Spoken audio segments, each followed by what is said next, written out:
In this video, we're going to talk about Castro's consolidation and maintenance of power from 1959 until 1962.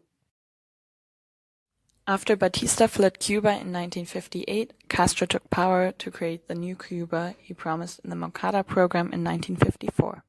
That started a violent political revolution because Castro needed to achieve legitimacy of a parliamentary democracy. In the beginning, Castro declared that he is not a communist. He had to move slowly with land reforms and nationalizations to assure that people didn't accuse him of communism. Castro wanted to focus on political improvements, social improvements, and economic improvements. The first political problem is social injustice. Castro's solution for this: reform of executive and the judicial branch and punishment of Batista regime. The second problem is lack of democracy. The solution for this is reintroduction of parliamentary democracy and reinstatement of political parties and fair elections. The third political problem is no united vision of a united Cuba. Castro's action for this: banning all political parties and unification of main groups. Fourth problem: potential counter-revolution of Batista supporters. The solution: strengthening armed forces and alliance with the USSR and a people's militia. The fifth problem is the potential invasion of other countries. The defeat of Bay of Pigs. The sixth problem: corruption. The solution for this: punishment of corrupt officials and an increase in pay. The main social problem was the inequality in land ownership in society. The solution was a radical land reform by nationalizing large land holdings. Economic problems and solutions. The first economic problem: the U.S. controls Cuba's economy and U.S. trade conditions are unfair. The solution: nationalization of industries and trade with USSR. Secondly, the high employment rate and poverty. The solution: creation of jobs in Cuba and redistribution of land. Third problem: anxiety from middle class and job insecurity. Solution: ensuring that Castro is not a communist, promoting Cuban businesses, enforcing the law.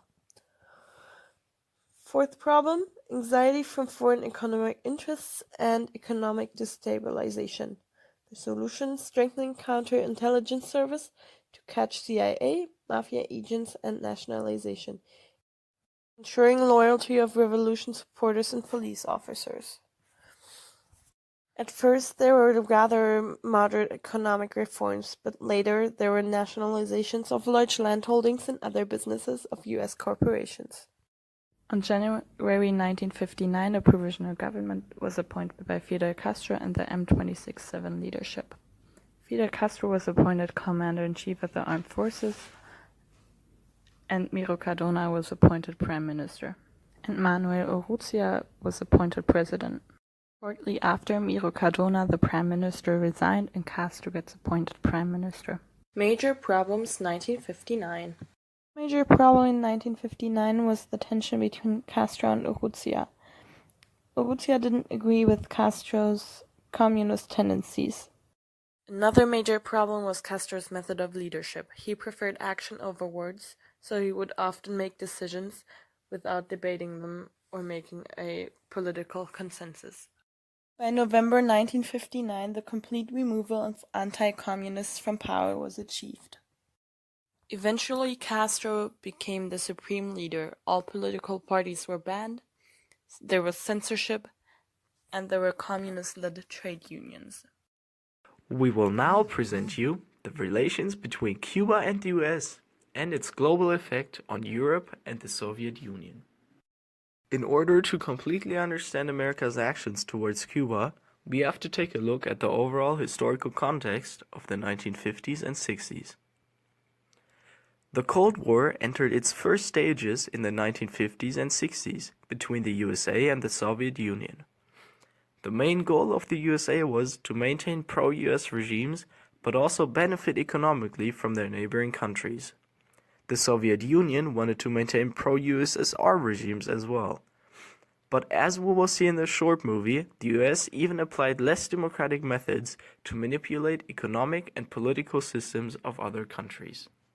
Means that the US did not only intervene in the Cuban economy and political system, but in South American countries as well. For example, in the 1950s, America was exploiting Guatemalan workers.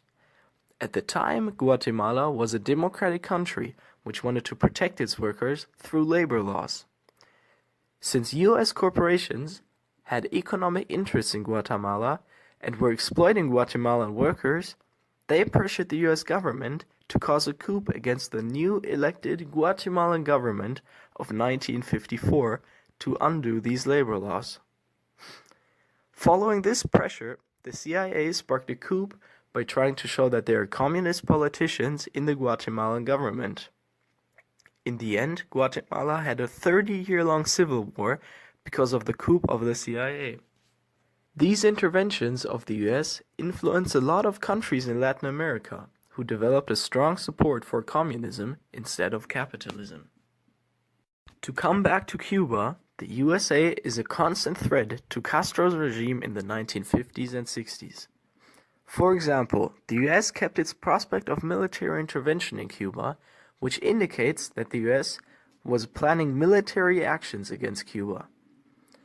Additionally, the CIA was able to carry out terrorist attacks against the Cuban government. This also shows that a conflict between the US and Cuba was almost inevitable. Because of these reasons, Castro needed to protect his regime and country in order to consolidate his power.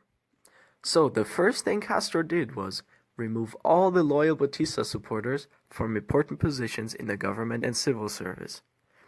Additionally, Castro organized a strong executive branch and strengthened his military by employing armed forces, a military counterintelligence section, extra police officers, and even a secret service. To that, Castro arrested any anti-communist supporters and denounced them as traitors. But why exactly did America attack Cuba?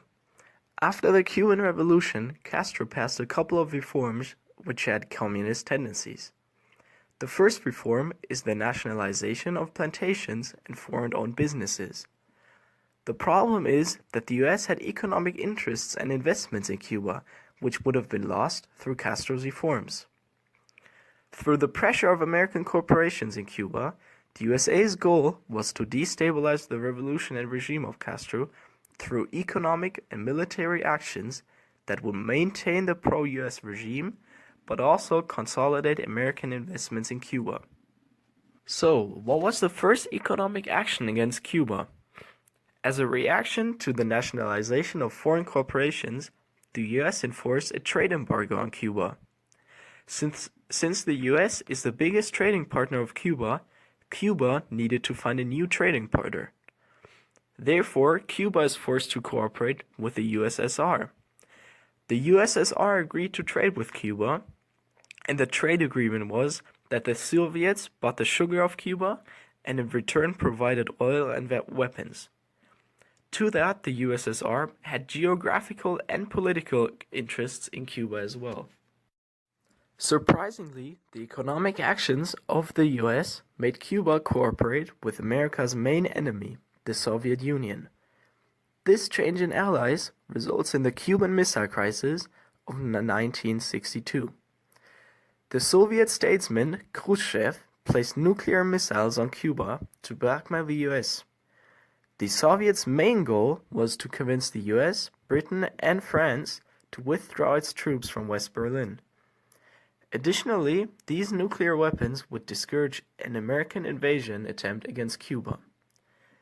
This confrontation of nuclear missiles escalated and brought both sides closer to a global nuclear war. This problem was solved through the agreement that the Soviets removed its missiles from Cuba and America removes their nuclear missiles from Italy and Turkey. In the end, West Berlin remained under British, French, and American occupation, and Castro was very opposed to the fact that the Soviets removed its nuclear missiles, because that would make Cuba vulnerable again. But President Kennedy promised that the US won't invade Cuba again. This Cuban Missile Crisis shows how important and also dangerous Cuba can be for the United States. The first military action against Cuba was the Bay of Pigs in the year 1961. In the Bay of Pigs operation, America sent over 1,400 Cuban exiles trained by US military and CIA to Cuba to cause an uprising among the Cuban people which should eventually overthrow Castro's government.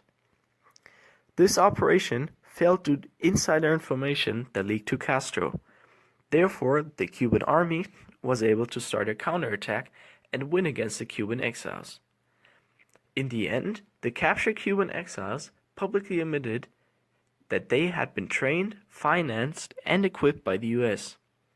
The consequence for the US government was that they are no longer able to claim moral high ground in the Cold War. The moral high ground is the status of being respected for upholding a universally recognized standard of justice.